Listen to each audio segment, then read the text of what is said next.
All right, part D, we're asked what's the acceleration at the last time the object's at rest. So I want to find an acceleration at a specific time. Remember, we looked at this graph, and this would be the last time it's at rest, right, when the velocity is 0. So we actually do have to find this intersection point now.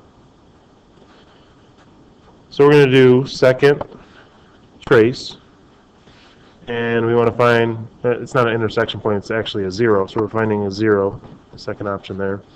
And the left bound, well, we can tell 1, 2, 3, 4 is to the left of the 0, and 5 is to the right. So I'm just going to plug in 4, enter, and then 5, enter, and hit enter one more time for it to find our 0.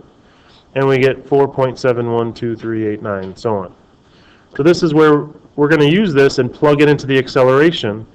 I want to store this answer. So I'm going to go second, quit, and hit the stow button. And I'm just going to store it for x. So that intersection, or that 0, is stored in for x now. Well, we want to find the acceleration at this specific x value.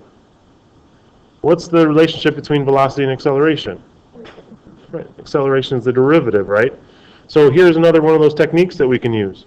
What we're going to do is go math 8. We're going to do the derivative in terms of x of y sub 1. And now I'm putting an x, but it's not like when we graphed it and got the graph. I'm putting an x because I'm using this value that I stored. And I get 2,622.865 if I round it. If you're able to speak with calculator like me, do you... All right, I can pull one of those up. Well, I did it, but I saved the x value as a instead because we can't do x like comma x. Should you do it? You can still do it as x, Okay. yep. So, and I meant to do this earlier.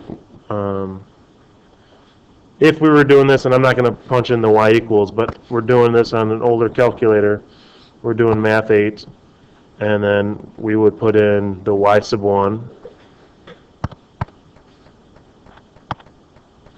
comma, x, comma, yeah, you could put x in there if you store it for x, that's not a big deal as long as So the it, first x would be necessary to that value. right. This is still just an x, this would be your value, right? If you stored it for a, you could just do alpha a, that would work as well. I just know. Yes.